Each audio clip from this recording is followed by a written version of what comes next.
नमस्कार, सत श्री अकाल, अस्सलाम वालेकुम मेरे प्यारे बच्चों। तो लेक्चर 4 में आपका स्वागत है। तो एरर्स पे अगर आपको याद हो तो लेक्चर नंबर 3 में हमने एरर्स पर ठीक-ठाक बातें करी थी, अच्छे से उसकी थ्योरी कवर करी थी, उसके थ्योरेटिकल टाइप्स पढ़े, मैथमेटिकल टाइप्स पढ़े और उसमें कुछ क्वेश्चंस करे थे। वैसे तो एरर वहाँ पे खत्म हो चुका था, लेकिन मैंने आपको लास्ट क्लास में बोला था कि आज जो हम लेक्चर 4 करेंगे उसमें मैं तुम्हें एरर्स के स्पेशल केसेस दिखाऊंगा, ठीक है। पीवाईक्यू का ट्रेंड भी देखेंगे, कुछ बेसिक क्वेश्चन भी देखेंगे, लेकिन एरर्स में कुछ क्वेश्चन बहुत ही अच्छी क्वालिटी के बनते हैं और चांसेस है कि वो आपके नीट या जेई के एग्जाम में आ जाए। तो आज के इस लेक्चर का जो मेन मोटिव है वो ये है कि हम एरर्स के क्वेश्चन करें, कुछ बेहतरीन पीवाईक्यू ट्रेंड्स नोटिस करें और फिर उसमें जो कैटेगरीज आती है अलग अलग, जैसे कि मैंने तुमसे लास्ट क्लास में कहा था कि तुम्हें थ्योरी पता होगी, तुम्हें फॉर्मूला पता होगा, तुम्हें सब पता होगा, लेकिन फिर भी तुम एरर के सवाल में फंस सकते हो। उसी को आज सुलझाने के लिए, उसी से आपको बाहर निकालने के लिए लेक्चर नंबर 4 बनाया है, जिसमें मैं सिर्फ इंपॉर्टेंट क्वेश्चंस पे बात करूंगा एरर के। ठीक है जी, चलो शुरू करते हैं। उम्मीद है आप सब लोग खुश होंगे। वैसे तो नीट और जेई का एस्पिरेंट खुश रहे, ये बहुत ही रेयर बात है, लेकिन फिर भी चलिए फिर शुरुआत करी जाए आज के पहले सवाल के साथ। तो कुछ क्वेश्चन स्टार्टिंग में बेसिक रहेगा, ऐसा मत सोचना कि सर आप तो पिछली क्लास वाले ही सवाल करा रहे हो, क्योंकि हमें कुछ ट्रेंड नोटिस करना है, इसीलिए क्वेश्चंस भी करने जरूरी है। चलो आओ सीधा पहले सवाल से शुरू करा जाए। तो देखो जेईई मेंस 2024 का पहला क्वेश्चन है और क्या आया हुआ है। पहले क्वेश्चन में हमको दिया हुआ है कि रेजिस्टेंस का फॉर्मूला बता दिया, रेजिस्टेंस का हमको फॉर्मूला बता दिया V अपॉन आई। हमको बेवकूफ समझ रहा है, ये फॉर्मूला भी बताया हुआ है और उसने दिया हुआ है वोल्टेज इतना है और करंट इतना है। बोल रहा है percentage error in the measurement of R, percentage error in the measurement of R. तो चलो जी, पहले तो गिवन डेटा को पकड़ लो अच्छे से। गिवन डेटा में देखो जो वोल्टेज तुमको दिया हुआ है इससे तुम क्या समझोगे, इस वोल्टेज से तुम क्या समझोगे? सर हम इससे ये समझेंगे कि मुझे आपने वोल्टेज का मीन वैल्यू दे दिया सर, और आपने मुझे वोल्टेज का एब्सोल्यूट एरर दे दिया सर, बढ़िया। आपने मुझे करंट का मीन वैल्यू दे दिया सर, आपने मुझे करंट का एब्सोल्यूट एरर दे दिया, ठीक है, बहुत अच्छे। अब हमें चाहिए percentage error in the measurement of R, तो आप आर का फॉर्मूला लिखोगे R is equal to V upon में आई। आप कहोगे सर हमने डिवीजन में पढ़ा था लास्ट क्लास में, लास्ट लेक्चर अगर नहीं देखा है तो हाथ जोड़ रहा हूँ जाके देख लो, उसको पढ़ोगे तो ये कहानी और अच्छे से समझ में आएगी और तभी एरर के क्वेश्चंस को बेहतरीन तरीके से कनेक्ट कर पाओगे। तो हमने पढ़ा था सर जब डिवीजन होगा तो मैं क्या करूंगा, मैं इनके रिलेटिव एरर लिखूंगा। मैं कहूंगा आर का जो रिलेटिव एरर है which is delta R upon R, ये मीन वैल्यू है, ट्रू वैल्यू दिखाने के लिए मैंने RM लिख दिया है। वोल्टेज का रिलेटिव एरर प्लस करंट का रिलेटिव एरर। कुछ ऐसी बात हम कर चुके हैं, ठीक है, कुछ ऐसी बात हम कर चुके हैं लास्ट क्लास में कि जब डिवीजन होगा तो हम इस तरीके से लिखते हैं, रिलेटिव एरर्स को ऐड करके लिख देते हैं। मल्टीप्लिकेशन में भी यही करते थे, मल्टीप्लिकेशन में भी रिलेटिव एरर्स को ऐड करके लिख दिया जाता था, ठीक है जी। अब देखो डेल्टा V का वैल्यू दिया हुआ है, डेल्टा V का वैल्यू है 200। अगर मेरा क्लास में ध्यान भटक जाए बच्चों तो माफ कर देना, क्योंकि मेरे साइड में जो भैया हैं वो समोसे और चाय खा रहे हैं चलो तो देखते हैं। तो डेल्टा V का वैल्यू कितना दिया हुआ है, डेल्टा V 5 दिया हुआ है, डेल्टा V दिया हुआ है 5 और V मीन दिया हुआ है हमको 200, V मीन दिया हुआ है 200 प्लस डेल्टा I कितना दिया हुआ है, डेल्टा I दिया हुआ है 0.2 डिवाइडेड बाई I मीन दिया हुआ है हमको 20। अब उसने मांगा है परसेंटेज एरर और हम क्या निकाल दिए, हम निकाल दिए रिलेटिव एरर। तो क्या करेंगे, परसेंटेज एरर के लिए आप दोनों तरफ दिल खोल के 100 से मल्टीप्लाई कर दो, दोनों तरफ दिल खोल के 100 से मल्टीप्लाई कर दो, तो ये जो क्वांटिटी होगी वो 5/2 हो जाएगी। कैसे हो जाएगी, 100 इधर आएगा, 0 0 कैंसिल होगा, 5/2 प्लस ये वाली जो क्वांटिटी है जब ये 100 अंदर मल्टीप्लाई होगा तो ये 20 बन जाएगा, नीचे भी 20 है तो ये बन गया 1। तो ये 2/5 कितना हुआ, 2.5 प्लस 1, ये हो गया 3.5%। कोई ऑप्शन अगर मैच कर रहा है तो देख लेते हैं, 3.5%, ठीक है जी। ये समझ में आया सवाल, ये सवाल समझ में आया। तो अब देखो मैं क्यों तुमको पीवाईक्यू करा रहा हूँ, अब जरा ध्यान से देखो, क्वेश्चन अच्छे से पढ़ लिया, सॉल्व कर लिया, आंसर निकाल लिया। अब अगर तुम ये अगला सवाल देखोगे जो कि नीट 2024 में आया था, तो तुम क्या नोटिस कर पा रहे हो, सेम क्वेश्चन है। देखो ये जो पेपर होता है जेईई मेंस का, ये जनवरी में आया था, ठीक है। जेईई मेंस के दोनों पेपर नीट से पहले हो जाते हैं, नीट का पेपर अराउंड मई में होता है और जेईई मेंस का पहला शिफ्ट जनवरी में और फिर दूसरा वाला अप्रैल में होता है, तो नीट से पहले हो जाते हैं दोनों शिफ्ट जेईई मेंस के। ये आया था 2024 जनवरी में और ये आया 2024 मई में, नीट के एग्जाम में ये आ गया, ठीक है। सेम क्वेश्चन है, तुम देख सकते हो सेम क्वेश्चन है। बस वहां पे परसेंटेज एरर पूछा हुआ था रेजिस्टेंस का, यहाँ पे रेजिस्टेंस की पूरी वैल्यू पूछ ली, यानी कि तुमसे रेजिस्टेंस का मीन वैल्यू भी पूछ रहा है और तुमसे डेल्टा आर भी पूछ रहा है। रेजिस्टेंस का मीन वैल्यू भी पूछ रहा है और डेल्टा आर भी पूछ रहा है। बाकी सवाल से में वोल्टेज दिया हुआ है, करंट दिया हुआ है, रेजिस्टेंस पे डेटा पूछा हुआ है। तो अब मैं इसको पूरा सॉल्व ना करके बस तुम्हारे लिए इक्वेशन बना दूंगा कि आर बराबर होता है वी अपॉन में आई। तो आर की अगर ट्रू वैल्यू चाहिए भैया दोनों होगी तभी तो रेजिस्टेंस लिख पाओगे, R mean plus minus delta R, तभी तो पूरा लिख पाओगे जो ये मांग रहा है तुमसे यहाँ पर। तो आर मीन की वैल्यू जो होगी वो कैसे निकलेगी, आर की जो ट्रू वैल्यू होगी वो कैसे निकलेगी, वी का mean value divided by current का मीन वैल्यू। ये इक्वेशन तुम्हारे लिए यहाँ बना दी। आर मीन निकल जाएगा यहाँ से और डेल्टा आर कैसे निकलेगा, delta R by R mean is equal to, अभी जो पीछे वाले सवाल में इक्वेशन बनाई ये वाली, ये इक्वेशन यूज कर लो, delta V by V mean plus delta I by I mean. तो अब यहां से तुम डेल्टा आर कैसे निकाल सकते हो, डेल्टा आर निकल जाएगा delta V by V mean plus delta I by I mean into ये आर मीन को उधर भेज दो, बस हो गया मामला सेटल। तो डेल्टा आर निकल जाएगा, आर मीन निकल जाएगा, जैसे ही दोनों निकलेंगे उनकी वैल्यू हम यहाँ पर पुट कर सकते हैं। ठीक है, अब देखो इस कहानी में बाकी सब डेटा तुम्हें दिया हुआ है, बाकी सारा डेटा तुम्हारे पास है। ये रहा तुम्हारा वी मीन, ये रहा तुम्हारा डेल्टा वी, ये रहा तुम्हारा आई मीन और ये रहा तुम्हारा डेल्टा आई। तो सारा डेटा है, दिल खोल के उसको सॉल्व करो और मुझे कमेंट बॉक्स में आंसर बता दो तो बड़ा मुझे अच्छा लगेगा। चलो जी आगे बढ़ते हैं। तो ये हो गया, अब आपने देखा कि पीछे ऐसा ही सवाल आया था और फिर नीट में लौट करके जेई की एक कैटेगरी से क्वेश्चन बना दिया गया। चलो अगले सवाल की तरफ बढ़ते हैं। अब ये जेई मेंस 2023 में आया था। अब इस क्वेश्चन को देखते हैं जरा। इस क्वेश्चन में बोल रहा है सिलेंड्रिकल वायर ऑफ मास इतना। ठीक है, हमको मास दिया हुआ है 0.4 प्लस माइनस 0.01 ग्राम। ठीक है जी, ले लिया मास इससे। फिर इसने हमें लेंथ की वैल्यू दे रखी है, लेंथ हमको दिया हुआ है 8 प्लस माइनस 0.04 सेंटीमीटर। फिर उसने हमको रेडियस भी दिया हुआ है 6 प्लस माइनस 0.03 मिलीमीटर। ठीक है, ये डेटा दे दिया, मास दे दी, लेंथ दे दी और रेडियस दे दिया उस वायर का। फिर हमसे क्या मांग रहा है उस पर बात करते हैं। उसके बाद बोल रहा है the maximum error in its density will be, mass length radius देके वायर का बोल रहा है कि मैक्सिमम एरर बताओ डेंसिटी में कितना आएगा। हमने कहा ठीक है जी, देखो तो मैक्सिमम एरर कैसे निकालोगे डेंसिटी का, ये रहा तुम्हारा वायर की मान लो लेंथ एल इतनी है, ठीक, और उसका जो रेडियस है उसको तुम आर मान लो। तो अब देखो तुम डेंसिटी कैसे लिखते हो किसी का भी, पहले डेंसिटी का फॉर्मूला लिखोगे, डेंसिटी होगा मास पर यूनिट वॉल्यूम। ठीक है, मास को m मान लो। अब वॉल्यूम को क्या लिख सकते हो, cross sectional area into length, जो क्रॉस सेक्शनल एरिया है इनटू लेंथ, बढ़िया। तो m बाई, अब क्रॉस सेक्शनल एरिया कितना हो जाएगा, अगर इसकी रेडियस r है तो इसका एरिया कितना हो गया पाई आर स्क्वायर इनटू लेंथ। ये बन गया जी डेंसिटी का बड़ा खूबसूरत सा फॉर्मूला। बहुत अच्छे जी, डेंसिटी का फॉर्मूला बन गया। अब देखो क्या होगा, यहाँ पर आपसे पूछा है डेंसिटी में कितना मैक्सिमम एरर आ सकता है, परसेंटेज एरर पूछ रहा है।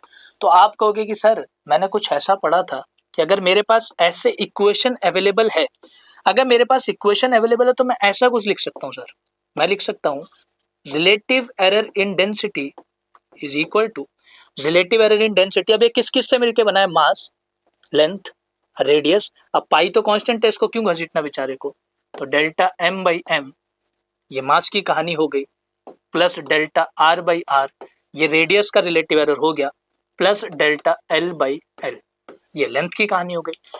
अब जिसकी पावर जो होती है वो मल्टीप्लाई करता है उसमें, लास्ट क्लास में सब बताया था एरर में। तो रेडियस की पावर 2 है तो यहाँ पर 2 मल्टीप्लाई करोगे, मास की पावर 1, लेंथ की पावर 1, तो उसमें कुछ भी नहीं करना। ये तुम्हारा निकल गया रिलेटिव एरर। क्या निकल गया, ये रिलेटिव एरर निकल गया। लेकिन क्वेश्चन में क्या मांगा है, क्वेश्चन में मांगा है परसेंटेज एरर। तो आप कहोगे सर रिलेटिव एरर में अगर हम 100 मल्टीप्लाई कर दें दोनों तरफ, अगर हम दोनों तरफ 100 मल्टीप्लाई कर दें तो ये वाली साइड मुझे देगी percentage error in density. Percentage error in density is equal to, अब ये सारा सॉल्व करके इनटू 100 करोगे तो जो आंसर आएगा वही आपका फाइनल वैल्यू होगा इसमें से, ठीक है जी। तो अब कैलकुलेशन आपके भरोसे मान के चल रहा हूँ, कैलकुलेशन आपके भरोसे मान के चल रहा हूँ, क्योंकि इस वैरायटी के क्वेश्चन हम कर चुके हैं लास्ट क्लास में भी और अब भी। तो इसकी कैलकुलेशन करके मुझे फाइनल आंसर बताइएगा इनमें से कौन सा आएगा, और अगर आपका ऑप्शन मैच ना करे तो वो भी बताइएगा। चलिए फिर आगे बढ़ते हैं अगले सवाल की तरफ। अब इस क्वेश्चन को ध्यान से देख लिया, इसमें मास दिया है, लेंथ दिया है, रेडियस दिया है और डेंसिटी में मैक्सिमम एरर पूछ लिया था परसेंटेज के फॉर्म में, ठीक है जी। अब ये देखो नीट 2023 में आया, अगेन सेम चीज, जरा उस जेई वाला पेपर देखो, ये जेई मेंस 2023 का क्वेश्चन है और मैंने बताया कि ये कब होता है, ये हो जाता है तुम्हारा या तो जनवरी में या फिर अप्रैल में, या तो जनवरी में या फिर अप्रैल में। अब ये नीट 2023 हुआ होगा मई में। क्वेश्चन देखो क्या दिया हुआ है, क्वेश्चन देखो क्या दिया हुआ है, मास दे रखा है हमको, रेडियस दे रखी है हमको, लेंथ दे रखी है हमको, और क्या मांग रहा है, maximum possible percentage error in the measurement of density will be, और देखो परसेंटेज में ही आंसर है। तो ये तो सेम सवाल हो गया, जेई मेंस का एकदम सेम क्वेश्चन इसने चिपका दिया, जो 2023 में आया था वही इसने नीट में भी चिपका दिया। इसीलिए देखो मैं बार बार इसका इंपॉर्टेंस देता हूँ, इसीलिए बार बार इसका इंपॉर्टेंस देता हूँ कि भाई पीवाईक्यूज लगाओ जेई के। पहले नीट में शायद जेई का पीवाईक्यूज इतना नहीं चाहिए होता था, लेकिन अब चाहिए, सबूत तुम्हारे सामने है, ठीक है। तो सेम क्वेश्चन है, उम्मीद करता हूं कि इसका आंसर आप निकाल के बताएंगे। जैसे पीछे वाला अप्रोच आपसे शेयर करा, as it is same method लगाओ, बस वैल्यूज डिफरेंट है, बस तुम्हारी वैल्यूज डिफरेंट है, बाकी सब कुछ सेम है, ठीक है, सब कुछ सेम है। तो इसका सॉल्यूशन प्लीज करके और अपना आंसर कमेंट बॉक्स में लिखिएगा और टेलीग्राम ग्रुप में भी बताइएगा। टेलीग्राम ग्रुप का लिंक आपको डिस्क्रिप्शन में मिल जाएगा, तो टेंशन नहीं लेनी। चलिए अब आते हैं जेईई मेंस 2023 के एक और क्वेश्चन पर, ठीक है। ये किसी दूसरे शिफ्ट का क्वेश्चन होगा जेईई मेंस की। तो ऐसा क्वेश्चन देखो हमने लास्ट क्लास में करा था, तो मैं बस इसका एक ओवरव्यू डिस्कस कर रहा हूँ। सेम क्वेश्चन हमने लास्ट क्लास में सॉल्व करा हुआ है, लास्ट लेक्चर में। तो देखो यहाँ पर बोला हुआ है physical quantity P, physical quantity P is given as, तो उसने बोल दिया कि भैया एक क्वांटिटी है P जिसका फॉर्मूला कुछ ऐसा बनेगा, P is equal to a square b cube divided by c under root d, और बोल रहा है कि जो ए बी सी डी है उनके परसेंटेज एरर कुछ कुछ ऐसे हैं। तो P में कितना परसेंटेज एरर होगा P में कितना परसेंटेज एरर होगा। अगेन बच्चों सेम चीज, साइड में समोसे चाय रखे हैं, देख के जबान लड़खड़ा रही है तो प्लीज इग्नोर कर देना उसको। देखो क्या होगा, यहाँ पर तुम्हें P का एक इक्वेशन दिया हुआ है और P में परसेंटेज एरर पूछा है, तो क्या करोगे। हमने लास्ट क्लास में पढ़ा था कि सर परसेंटेज एरर इन P हम ऐसे लिखेंगे कि सर हम A का परसेंटेज एरर लिखेंगे, सर हम B का परसेंटेज एरर लिखेंगे, हम C का परसेंटेज एरर लिखेंगे, एंड देन हम D का परसेंटेज एरर लिखेंगे। उसके बाद क्या करेंगे सर, इनको हम ऐड करेंगे, इनको हम ऐड करेंगे। उसके बाद इनकी जो पावर्स हैं वो हम मल्टीप्लाई कर देंगे, ठीक है। इनकी जो पावर्स हैं वो हम मल्टीप्लाई कर देंगे, A की पावर मल्टीप्लाई कर दी, B की पावर मल्टीप्लाई कर दी, C की पावर 1 है मल्टीप्लाई कर दी, D की पावर 1/2 है मल्टीप्लाई कर दी, और फिर ये सारी वैल्यूज आपको दे रखी है, ठीक है। मैं इसको सॉल्व नहीं करूंगा क्योंकि लास्ट क्लास में सेम ऐसा क्वेश्चन करा है, तो इसमें भी आपसे एक्सपेक्टेड है कि आप आंसर इसका मार्क करेंगे। तो ये समझ में आया, ये परसेंटेज एरर का तो हमने लास्ट क्लास में पूरा अच्छे से अप्रोच सीखा था। अब अगेन सेम चीज कि सर क्यों बता रहे हो जब लास्ट क्लास में कर चुके, तो बेटा इसलिए बता रहे हो, इस क्वेश्चन को ध्यान से देख लिया, 2023 का जेईई मेंस का क्वेश्चन है, और अब ये 2025 का जेईई मेंस का क्वेश्चन देखो, 2025 का जेईई मेंस का ये क्वेश्चन देखो, सॉरी नीट का ये क्वेश्चन देखो, जेईई मेंस में आया था, जेईई मेंस में आया था 2023 में, और देखो नीट 2025 में लगभग सेम सवाल आ गया है, लगभग सेम सवाल आ गया है, बस थोड़ा उसने चीजों को इधर उधर कर दिया है, थोड़ा बहुत इधर उधर कर दिया है, तो इसलिए पीवाईक्यूज का इंपॉर्टेंस जरूरी है। तो अब ये क्वेश्चन भी एकदम सेम अप्रोच से होगा, और लास्ट क्लास में तो इसका हमने आंसर भी प्रॉपर निकाला हुआ है, तो यहाँ पर बस इसलिए पेस्ट करा है ताकि आप देख सकें कि पीवाईक्यूज का इंपॉर्टेंस कितना है। चलो जी फिर आगे बढ़ा जाए अगले सवाल पर।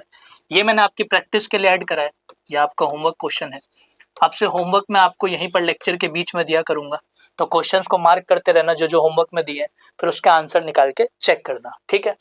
तो ये वाला क्वेश्चन आपको होमवर्क करना है, बिल्कुल देखो सेम कहानी, एक इक्वेशन दे रखी है और सबकी परसेंटेज एरर दे रखी है, और मैं दिल से ही उम्मीद कर रहा हूँ कि जो भी क्वेश्चन होमवर्क में दे रहा हूँ, जिनका भी मैं आंसर निकालने के लिए बोल रहा हूँ, आप बाय हार्ट उसका आंसर निकालेंगे, सॉल्व करेंगे। कमेंट करो या मत करो, लेकिन सॉल्व जरूर कर लो। वैसे कमेंट कर दोगे तो फायदा होगा, थोड़ी चैनल की रीच बढ़ेगी, जिससे हमारी सैलरी बढ़ेगी। तो चलो आगे बढ़ते हैं अब एंटर करते हैं आपके मेन आज का जो मुद्दा था कि एरर के कुछ क्वेश्चन ऐसे आते हैं कि हमें सब कुछ पता होगा तो भी वो क्वेश्चन नहीं बनते हमसे। ठीक है, सारी एरर की थ्योरी पता है सर, मुझे रिलेटिव एब्सोल्यूट परसेंटेज एकदम ताबड़तोड़ तरीके से पता है, लेकिन फिर भी क्वेश्चन नहीं बनता। तो आप देखो उसी पर एंटर कर रहे हैं, उसी जोन में एंटर कर रहे हैं और यहाँ से क्वेश्चंस का लेवल थोड़ा सा उठाएंगे। तो पहले समझते हैं कि लॉजिक बिहाइंड एरर्स फॉर्मूला। ठीक है, तो मैं आपको एक सिचुएशन ऐसी रैंडमली बस सॉल्व करके दिखा रहा हूँ, ऐसे रैंडमली एक सिचुएशन सॉल्व कर रहे हैं ताकि हमें थोड़ा सा आइडिया लगे, फिर उसके ऊपर हम बिल्डअप करेंगे अपने कंसेप्ट को। z बराबर मैंने लिख दिया xy। ठीक है, मैंने z बराबर लिख दिया xy।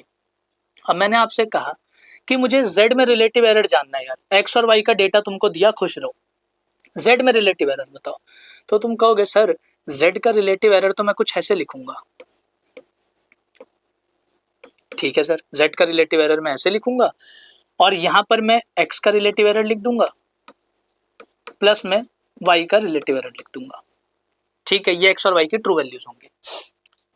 तो आपने कहा z बराबर xy था, तो आपने z का रिलेटिव एरर लिख दिया कि सर x का रिलेटिव एरर प्लस y का रिलेटिव एरर। ये तो हम प्रोपागेशन ऑफ एरर में सीख के आए हैं, मल्टीप्लिकेशन में, ये तो हमने सीखा है लास्ट क्लास में। अब देखो इसी चीज को मैं थोड़ा डिफरेंट तरीके से देख रहा हूँ।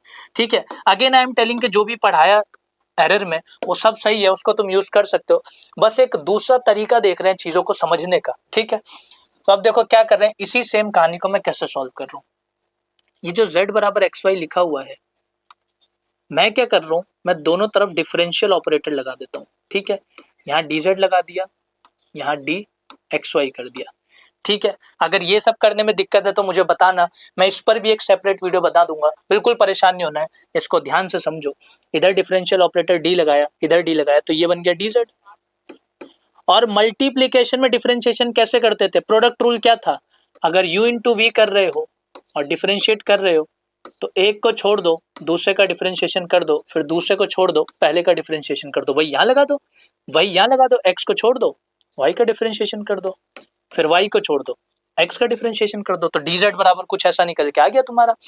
अब देखो क्या करेंगे, यहाँ पे मेरे को dz नहीं चाहिए, मुझे डेल्टा z अपॉन z चाहिए, तभी मेरे को एरर पता चलेगी, तभी मेरे को रिलेटिव एरर पता चलेगी। तो ये जो dz मैंने निकाला, मैं कह रहा हूँ कि यार मुझे तो डेल्टा z अपॉन z चाहिए। अब देखो डेल्टा z और dz को मैं एक ही मान के चल रहा हूँ। ठीक है, एक ही मान के चल रहा हूँ। मुझे पता है जो मैथमेटिक्स वाले बच्चे हैं वो कह सकते हैं सर ऐसे कैसे एक हो जाएगा, लेकिन स्मॉल चेंजेस को कंसीडर करें तो बिल्कुल हो सकता है। ठीक है, तो मैं इसके मैथमेटिकल पार्ट में नहीं जा रहा हूँ, तभी कह रहा हूँ कि दिल पे मत लगाना कि सर डेल्टा z को आपने dz कैसे लिख दिया। ठीक, बस चीजें समझो, मान लो दोनों का फील सेम ही और एक्चुअल में सेम ही है, ये भी चेंज ही है और ये भी चेंज ही है। ठीक है, चलो यहाँ से आगे बढ़ते हैं। अब मैंने z से इधर डिवाइड करा, क्यों, क्योंकि मेरे को रिलेटिव एरर चाहिए था, तो इक्वेशन पे दोनों तरफ डिवाइड करना पड़ेगा वरना मैथमेटिक्स बुरा मान लेगी।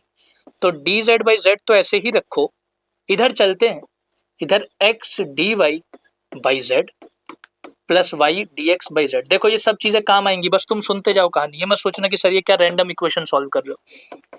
अब z की वैल्यू क्या थी, z की वैल्यू क्या थी, x इंटू वाई, तो यहाँ डाल दो x into y plus y dx, यहाँ पे z की वैल्यू डाल दो x इंटू वाई। अब देखो x से x कैंसिल कर दो, y से y कैंसिल कर दो, तो ये क्या निकल के आ गया, dy upon y plus dx upon x, और ये आ गया dz अपॉन z। तो मेरे बच्चों कुछ कुछ समझ रहे हो कि मैं क्या करना चाह रहा हूँ, कुछ कुछ कहानी समझ पा रहे हो। ये देखो ये दोनों इक्वेशन लगभग सेम है, मतलब तुम डिफरेंशिएशन को अगर किसी तरह इंटेलिजेंटली यूज करने लगो तो तुम एरर्स के क्वेश्चन कर सकते हो। यहाँ पे तुम्हारे लिए एक हिंट मैंने ड्रॉप करा है। ठीक है, डायरेक्टली क्वेश्चन में नहीं लगा रहा हूँ, पहले तुम एक सिचुएशन में लगा के दिखा रहा हूँ कि तुम अगर डिफरेंशिएशन को इंटेलिजेंटली यूज करो तो तुम्हारा बहुत काम बन जाएगा। ठीक है, अब आगे समझते हैं कि इसको यूज कैसे करना है। एकदम से हम एक्सपेक्ट नहीं करेंगे कि हमें पता चल गया एक नया टेक्निक तो हम इसको डायरेक्ट एग्जाम में लगा देंगे। ठीक है, थोड़ा प्रैक्टिस चाहिए, थोड़ा पेशेंस चाहिए इस पे, फिर इस पे काम करेंगे आगे। तो चलो ये अप्रोच हमने सीख ली कि सर डिफरेंशिएशन से भी कुछ कुछ ऐसा रिजल्ट मिल सकता है। ठीक है, बहुत अच्छे। चलो तो एक काम करते हैं, error calculation in resistances in parallel, ये बहुत फेमस केस है जो आपके नॉर्मल एरर की नॉलेज से सॉल्व नहीं हो पाता। ठीक है, और अगर हो भी जाए तो बहुत कॉम्प्लिकेट हो जाता है। तो देखो इसके लिए हम क्या करेंगे, पहले सिचुएशन समझते हैं। हम कह रहे हैं कि दो रेजिस्टेंसेस हैं जो पैरेलल कनेक्शन में, दो रेजिस्टेंसेस जो पैरेलल कनेक्शन में है, एक को R1 मान लो, एक को R2 मान लो। ठीक, अब हमने कहा जब इनका इक्विवेलेंट निकालोगे, हम कह रहे हैं कि भैया हमारे R1 में कुछ एरर होगी यार, R1 में कुछ एरर होगी, जिसको R1 का mean value plus minus delta R1 बोल दोगे। R2 के मेजरमेंट में कुछ एरर होगी, जिसको R2 का mean value plus minus delta R2 बोल दोगे। ठीक है, हमने कहा जब यार R1 R2 का इक्विवेलेंट निकालोगे, R1 R2 का जब इक्विवेलेंट निकालोगे तो यार उसमें भी कुछ एरर होगा, तो 1/R इक्विवेलेंट बराबर होगा 1/R1 प्लस 1/R2। अरे पैरेलल का यही फॉर्मूला होता था। ठीक, तो यहाँ से R इक्विवेलेंट की इक्वेशन क्या बन जाएगी, R इक्विवेलेंट की इक्वेशन बनेगी R1 R2 divided by R1 plus R2, ये बनेगा तुम्हारा R इक्विवेलेंट। अभी तक बेसिक पर ही है, अभी तक हम बेसिक पर ही है कि अगर दो रेजिस्टेंसेस पैरेलल में है तो उनका इक्विवेलेंट रेजिस्टेंस कैसे निकलेगा वो करा हमने। अब देखो पॉइंट क्या है, मैंने तुम्हें बोल दिया कि यार R1 R2 में कुछ एरर है, R1 R2 में कुछ एरर है, उसकी वजह से R इक्विवेलेंट में कितना एरर आएगा।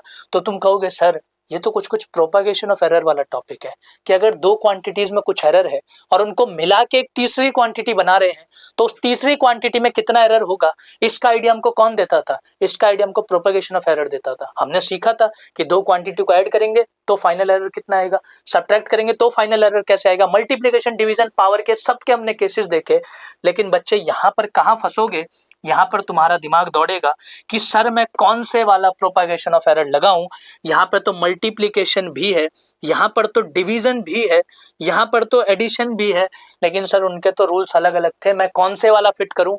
और यहीं पर हम फंस जाते हैं। ठीक है, यहीं पर हमें कंफ्यूजन स्टार्ट हो जाती है कि कैसे इसमें हम प्रोपागेशन ऑफ एरर्स के रूल लगा सकते हैं, और इसीलिए मैंने तुम्हें डिफरेंशिएशन वाली टेक्निक सिखाई। ठीक है, अब इस पर्टिकुलर सिचुएशन के लिए मैं एक फाइनल फॉर्मूला भी डिराइव करूंगा, जिसको लॉजिक समझ में आ गया अच्छी बात, नहीं समझ में आया फॉर्मूला रट लेना, लेकिन अगर लॉजिक समझ सकते हो तो आओ उस पर पहले शुरू करते हैं। तो इसके फाइनल कंक्लूजन पर आने से पहले मुझे पहले ये बताओ बच्चे कि अगर मैं 1/x का d/dx करूंगा तो कितना आएगा, इसका जो डिफरेंशिएशन आएगा वो कितना आएगा, -1/x²। -1/x²। अगर किसी को इन बेसिक्स में दिक्कत है तो कमेंट करना, मैं बेसिक्स के लिए भी एक वीडियो बना दूंगा बिल्कुल। -1/x²। ठीक है, 1/x का जो डिफरेंशिएशन आएगा वो -1/x² आएगा। बिल्कुल समझ गए सर। तो क्या मैं इसको ऐसे लिख सकता हूँ, मैथ्स वाले बच्चे प्लीज बुरा मत मानना जो मैं करने जा रहा हूँ यहाँ पर, क्या मैं इसको ऐसे लिख सकता हूँ d1/x, इस dx को मैं उधर भेज दूँ, फिर कह रहा हूँ मैथ वाले बुरा मत मानना, बस समझने का एक तरीका है इसलिए मैं dx को उधर भेज देता हूँ। तो ये हो गया -dx/x², यानी कि अगर मैं 1/x का d करूंगा तो कुछ ऐसी इक्वेशन बन के आएगी। अभी तक हम मैथ्स वाले पोर्शन पर ही हैं। ठीक है सर, समझ गए आपने कुछ ऐसा ऐसा करा, लेकिन सर इसका काम क्या है, इसका बिल्कुल काम है बेटा, अब तुम समझो। मैं क्या करूंगा, मैं लिखूंगा 1/R equivalent, 1/R equivalent is equal to 1/R1 plus 1/R2। ठीक, तो मैं क्या करूंगा, मैं दोनों तरफ अब डिफरेंशियल ऑपरेटर लगा दूंगा, d 1/R equivalent is equal to d 1/R1 plus d 1/R2। ठीक, अब देखो यहां पर क्या करेंगे आगे, अब तुम्हें पता है 1/x का क्या होगा, -dx/x², तो 1/R इक्विवेलेंट का क्या होगा, -d/R equivalent by R equivalent का स्क्वायर। बिल्कुल कंपेयर कर दिया, x की जगह क्या डाल दिया, R इक्विवेलेंट डाल दिया, तो ये बन गई इक्वेशन। ऐसे ही यहाँ पर -d/R1/R1² और यहाँ पर -d/R2/R2²। अब दोनों तरफ माइनस लेके, दोनों तरफ माइनस कॉमन लेके कैंसिल कर दो और यहाँ बन जाएगी equation d/R equivalent by R equivalent का square is equal to d/R1/R1 का स्क्वायर प्लस d/R2/R2 का स्क्वायर। ये जो डिनोमिनेटर्स में वैल्यू है ये सब ट्रू वैल्यू है। ठीक है, यहाँ पर तुम ट्रू वैल्यू डालोगे। चलो देखो अब क्या करेंगे, अब हम कहेंगे कि सर ये जो इक्वेशन बनी है, पहले तो मेरे बच्चों इसको एकदम अच्छे से याद कर लेना। अगर लॉजिक समझ में आ गया तो याद तो वैसे ही रहेगी, लेकिन अगर लॉजिक समझ नहीं आया तो ये फाइनल रिजल्ट याद कर लेना। और इसका फायदा क्या है, देखो तुम इस इक्वेशन से अगर इसको थोड़ा तोड़ मरोड़ के देखोगे तो d/R इक्विवेलेंट अपॉन में R इक्विवेलेंट, ठीक है, d/R इक्विवेलेंट अपॉन में R इक्विवेलेंट 1/R इक्विवेलेंट, ऐसे लिख दो इसको। बस ये d/R इक्विवेलेंट, ये R इक्विवेलेंट का स्क्वायर है, इसको तोड़ दिया एक आर इक्विवेलेंट इसके साथ लिख दिया, एक अलग लिख दिया। यहाँ पर D R one by R one into one by R one, और यहाँ पर D R two by R two into one by R two. अब तुम समझ रहे होगे कि मैं क्या करना चाह रहा हूँ। मैं यहाँ पे कहना चाह रहा हूँ कि मेरे बच्चे, अब देखो तुमने क्या करा, एरर्स को कनेक्ट कर दिया आपस में। ये जो देगा तुम्हें relative error in R equivalent देगा, ये जो देगा relative error in R one देगा, ये जो देगा relative error in R two देगा। ठीक, इसको सवाल में कैसे यूज करना है वो समझाऊंगा। परसेंटेज मांगता तो दोनों तरफ हम लोग 100 मल्टीप्लाई कर देते तो परसेंटेज का रिलेशन बन जाता। इसको यूज कैसे करना है वो समझाऊंगा। इस इक्वेशन को अपने दिल दिमाग छाती सब जगह बसा लीजिए, क्योंकि बहुत काम की इक्वेशन है। अगर इस कैटेगरी से क्वेश्चन आ गया तो बहुत दमदार इक्वेशन है, बहुत काम की इक्वेशन है। चलो तो एक काम करते हैं कि सर इसको जरा सवाल में अप्लाई करके दिखाओ, तो कुछ मजा आए, तो कुछ बात बने। चलो जी, फिर अगले सवाल पे चलते हैं। तो जेईई में 2023 में एक क्वेश्चन आया था, उस पर हम बात करते हैं, समझते हैं। उसने बोला है कि two resistances are given as R1 बराबर हमको दे दिया 10 प्लस माइनस 0.5 ओम। ठीक है, R1 दिया हुआ है, और एक R2 हमको दे दिया 15 प्लस माइनस 0.5 ओम। ठीक है जी, R1 की वैल्यू है, R2 की वैल्यू है। बोल रहा है percentage error in the measurement of equivalent resistance when they are connected in parallel. When they are connected in parallel, तो आप कहेंगे कि सर ये केस तो हमने अभी एनालाइज करा कि जब पैरेलल में कनेक्टेड होंगे तो कुछ कुछ सिचुएशन ऐसी बन जाएगी। अब देखो इसी को हमें समझना है कि इसको यूज कैसे करना है। हमने इक्वेशन तो निकाल ली कि सर ऐसा कुछ बनेगा, अब इसको यूज कैसे करना है उस पर बात करते हैं मेरे लाडलो। तो हम कहेंगे कि सर हमने अभी इक्वेशन पढ़ी कि डी आर इक्विवेलेंट, हमने अभी क्वेश्चन पढ़ी डी आर इक्विवेलेंट अपॉन में आर इक्विवेलेंट का square is equal to D R one upon R one का square plus D R two upon R two का स्क्वायर। सर हम अभी ये पढ़ के आए हैं, और डिनोमिनेटर्स में हम सबका ट्रू वैल्यू या फिर मीन वैल्यू डालेंगे, सबका ट्रू वैल्यू या फिर मीन वैल्यू डालेंगे, तभी आप रिलेटिव या फिर परसेंटेज एरर निकाल पाओगे। ठीक है सर, हमने ये क्वेश्चन पढ़ी थी, इसको हमने लिख दिया।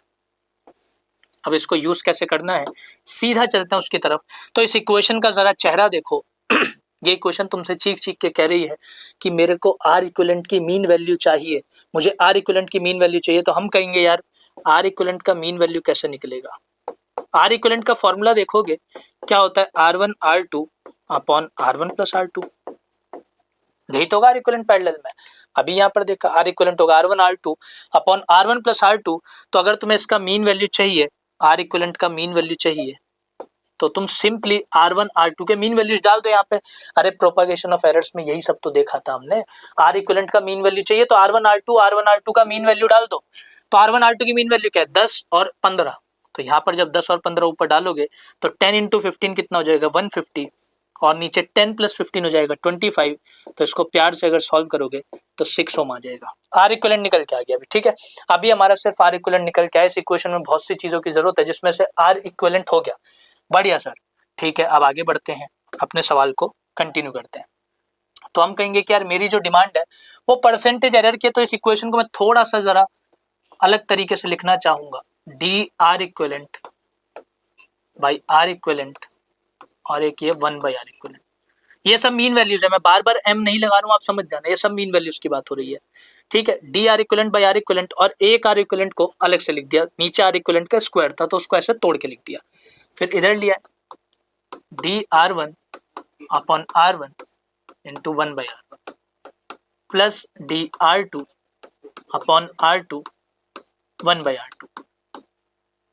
बढ़िया जी, यहां तक आ गए। ठीक, अब हम क्या करेंगे, सर हम परसेंटेज एरर में इंटरेस्टेड हैं, तो सर प्लीज दोनों तरफ 100 मल्टीप्लाई कर दो, 100 मल्टीप्लाई कर दो। मैं एक और चीज कर रहा हूँ कि तुम आर इक्विवेलेंट की परसेंटेज एरर में इंटरेस्टेड हो, तो इतना तो तुम्हारा रिलेटिव हो गया। ये फालतू है, इसको पहले उधर भेजो, इसको पहले उधर भेज दो। तो इक्वेशन बनेगी D R one upon R one 1 by R one, ठीक, plus D R two upon R two into 1 by R two, और फिर तुम्हारा वो जो आर इक्विवेलेंट है नीचे वाला ये उधर चला जाएगा मल्टीप्लाई में, तो ये इधर आ गया, और इधर बच गया सिर्फ D R equivalent by R equivalent. सिर्फ इतनी इक्वेशन तुम्हारे पास बच गई। अब तुम कहोगे सर हमें तो परसेंटेज एरर चाहिए, या आपने रिलेटिव क्यों निकाल दिया इक्विवेलेंट का। मैं कहूँगा यार दोनों तरफ 100 मल्टीप्लाई कर लो, क्या तकलीफ है, निकल गया परसेंटेज एरर, दोनों तरफ 100 मल्टीप्लाई कर लो। अब सिर्फ वैल्यूज रखनी है, अब सिर्फ वैल्यूज रखनी है, तो काम हमारा सेट है।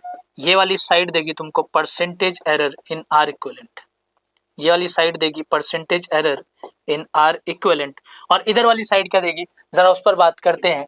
डी आर वन यानी कि आर वन का एब्सोल्यूट एरर क्या होगा, आर वन में डेल्टा आर वन ये होगा, तो इसको रख दो 0.5 अपॉन में R one into R one कितना होगा, आर वन की वैल्यू 10 है, तो 10 इंटू 10 100 हो जाएगा, plus D R two R two में एब्सोल्यूट एरर कितना 0.5, तो डी आर टू की जगह आ गया 0.5, और नीचे R two into R two लिखना है, यानी कि 15 इंटू 15 लिखना है, यानी कि हो गया 15 इंटू 15, तो सीधा इसको क्यों ना 225 लिख के आज़ाद हो जाए। ठीक, वैल्यूज डाल दी। अब बाहर क्या वेट कर रहा है, बाहर वेट कर रहा है 6 इंटू 100, बाहर वेट कर रहा है 6 इंटू 100। ठीक है, चलो अब इसे सॉल्व करते हैं जरा। इसको जब सॉल्व करेंगे तो देखो क्या होगा, ये 100 जब अंदर मल्टीप्लाई होगा तो इस 100 को कैंसिल करेगा, 0.5 बचा, ये 6 जब 0.5 में मल्टीप्लाई होगा तो 3 बनेगा, इसको 3 रख दो। ठीक, आगे देखो, अब जब ये 100 अंदर मल्टीप्लाई होगा तो ये 0.5 इंटू 100 कितना हो जाएगा, 50 हो जाएगा, और 50 इंटू 6 जब करोगे तो वो हो जाएगा, 50 इंटू 6 जब करोगे तो हो जाएगा 300, तो इक्वेशन दिखेगी कुछ ऐसी। ठीक है, 300/225 इक्वेशन दिखेगी कुछ ऐसी।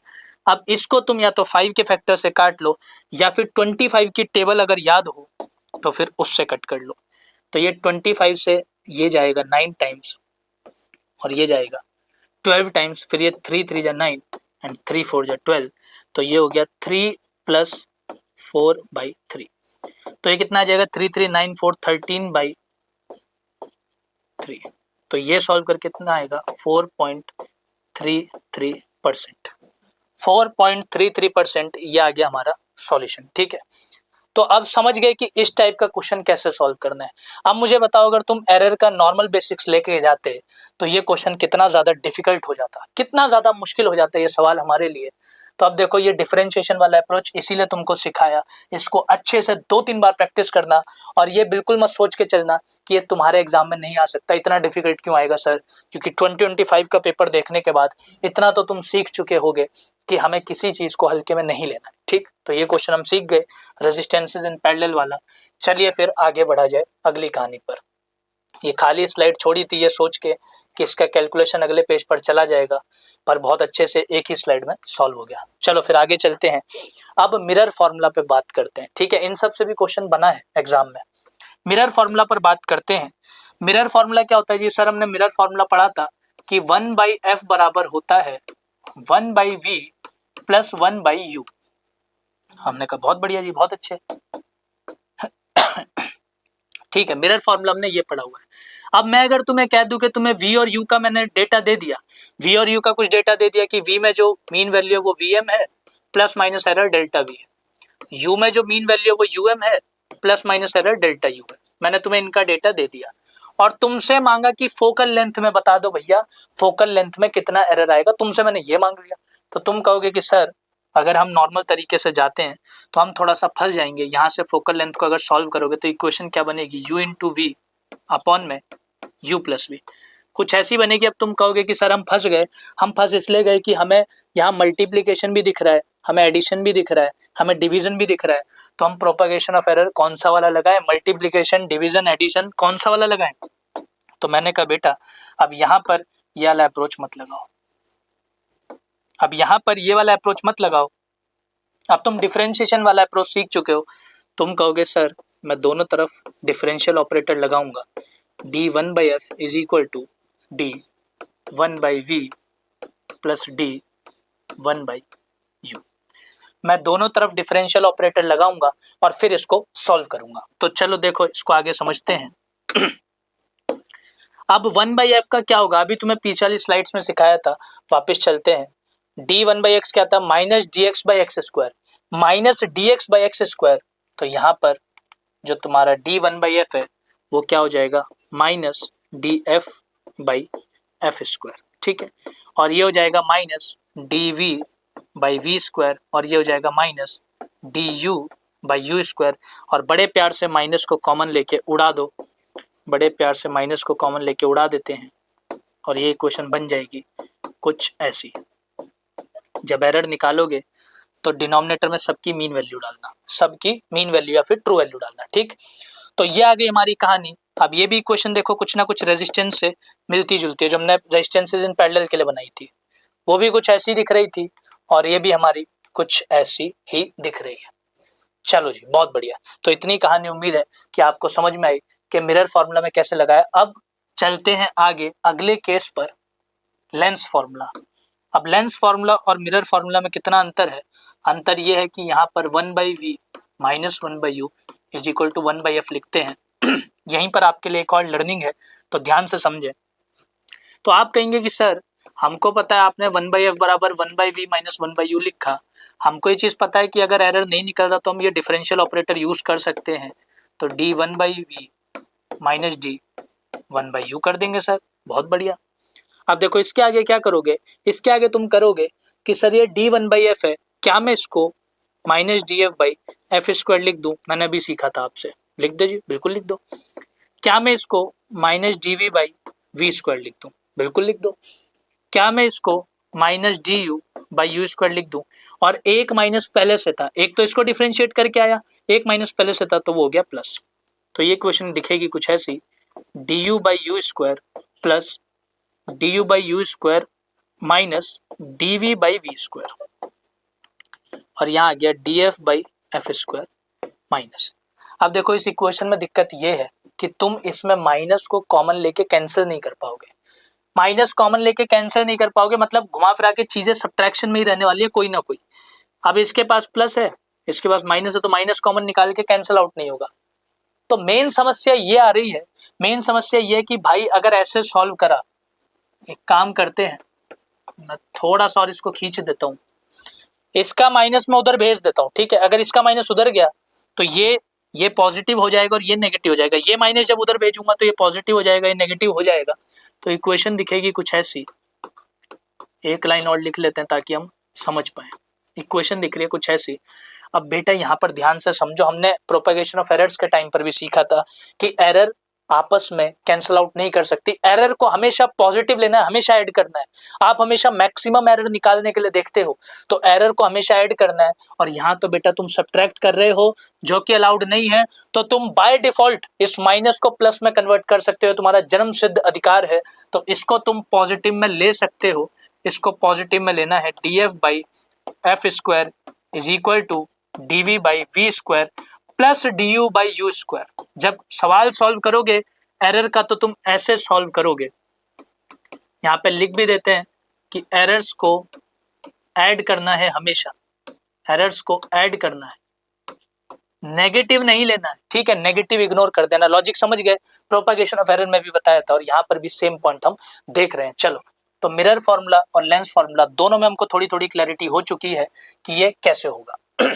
चलो फिर आगे बढ़ते हैं। अब जे एडवांस 2023 में एक क्वेश्चन आया था, उस पर थोड़ी सी बातचीत हो जाए, उस क्वेश्चन पर थोड़ी चर्चा हो जाए।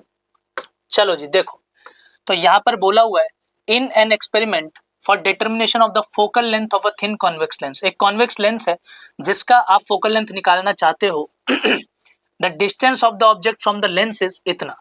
तो ऑब्जेक्ट डिस्टेंस दिया हुआ है हमको, u is equal to 10 plus minus 0.1 centimetre, ठीक है। u हमको इतना दिया हुआ है, 10 plus minus 0.1 centimetre, and the distance of its real image from the lens is, जो रियल इमेज है उसका लेंस से डिस्टेंस है 20 plus minus 0.2 centimetre. The error in the determination of focal length of the lens is n%। बोल रहे हैं कि जब आप फोकल लेंथ में निकालते हो परसेंटेज एरर तो वो n% आता है, हमें इसी n की वैल्यू बतानी है, ठीक है। तो अब देखो क्या करेंगे, जरा ध्यान से समझो, ध्यान से समझो बेटा। जे एडवांस का क्वेश्चन देके पीछे मत भागना, तुम इसको सॉल्व कर सकते हो, रुको और साथ में सॉल्व करो मेरे। चलो, तो हम कहेंगे कि यार ये लेंस की बात कर रहा है, ये लेंस की बात कर रहा है, इसका मतलब कहीं ना कहीं लेंस फॉर्मूला यूज होगा, तो 1/f के लिए लेंस फॉर्मूला यूज होगा। ठीक है। अब फोकल लेंथ में ये एरर की बात कर रहा है, तो मैं अभी देख के आया कि भाई लेंस फॉर्मूला में अगर एरर निकालनी है तो मैं ऐसी कोई इक्वेशन लिखूंगा, तो तुरंत इस इक्वेशन को लिखते हैं, तुरंत इस इक्वेशन को लिख लेते हैं। D F by F square is equal to D U by U square plus D V by V square. तुरंत इस इक्वेशन को हम लिख लेते हैं, इसको हम अभी सीख करके आए थे। ठीक है सर, लिख दिया सर, बहुत बढ़िया। अब क्या करा जाए, यहाँ पर सबकी मीन वैल्यूज लेनी है, पहले बता दिया था, एरर जब निकालना हो तो सबका मीन वैल्यू उठा लेना। ठीक है सर, समझ गए। अब परसेंटेज एरर निकालना है सर, हम क्या करें, मैं कहूंगा कि बेटा ये D F by F mean लिखो इसको, और एक एफ मीन को बाहर निकाल दो। ठीक है, यहाँ बचा D U by U mean का square plus D V by V mean का स्क्वायर। बहुत अच्छे, एफ मीन को उधर भेज दो, D U by U mean का square plus D V by V mean का स्क्वायर, और ये एफ मीन चला गया इधर, और इधर बच गया D F by F mean.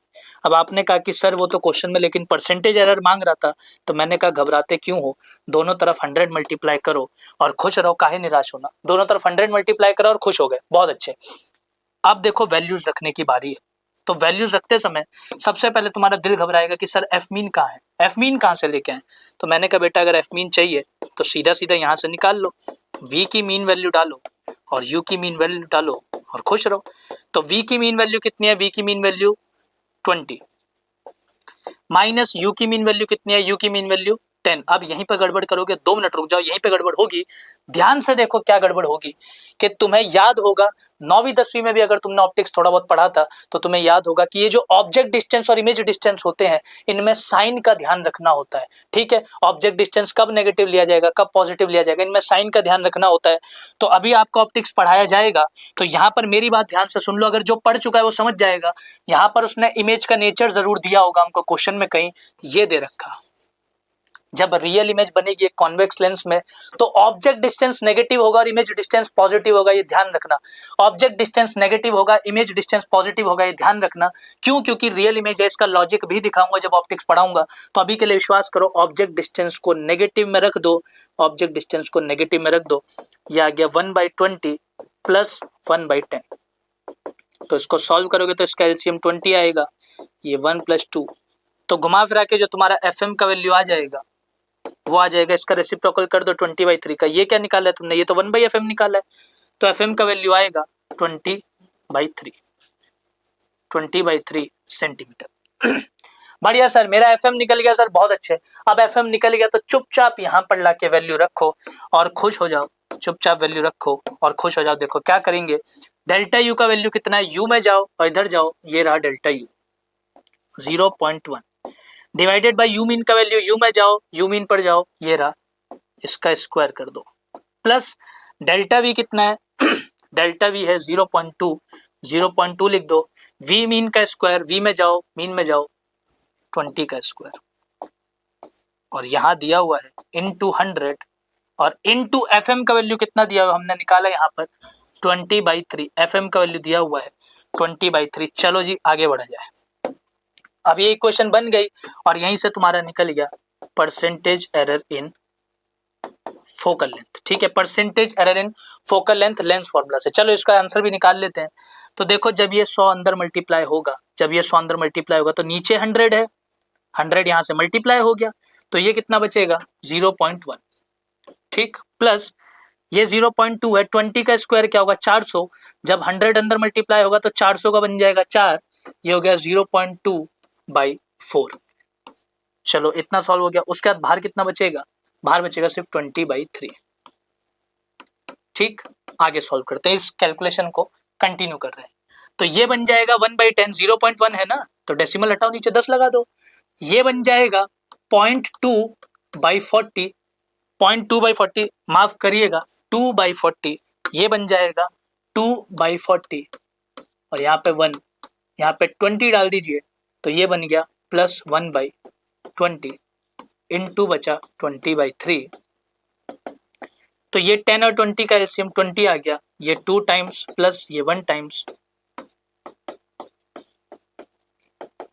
तो ये हो गया मेरे बच्चे 3/20 इंटू ये हो गया 20/3। तो आंसर कितना खूबसूरत आया है, देखो इतने कॉम्प्लिकेटेड सवाल का इतना प्यारा सा आंसर, आंसर आ गया 1। आंसर आ गया 1%। ठीक है, तो अप्रोच समझ में आई। देखो अब तुम एरर्स के किसी भी लेवल के क्वेश्चंस कर सकते हो। मैं अब भी यही कहूंगा कि अगर तुम एरर के 100 सवाल लगाओगे तो 100 में से 2 या 4 अभी भी फंस सकते हैं, लेकिन ये डिफरेंशिएशन वाली अप्रोच अगर कमांड कर ली तो एरर पे कोई भी सवाल आएगा तुम कर सकते हो। देखो अब ऐसा नहीं है कि एरर टॉपिक पढ़ रहे हैं तो सर हम एरर पे ही 500 सवाल लगाएंगे, उसी में पीएचडी कर लेंगे, वो हमारा एम नहीं है।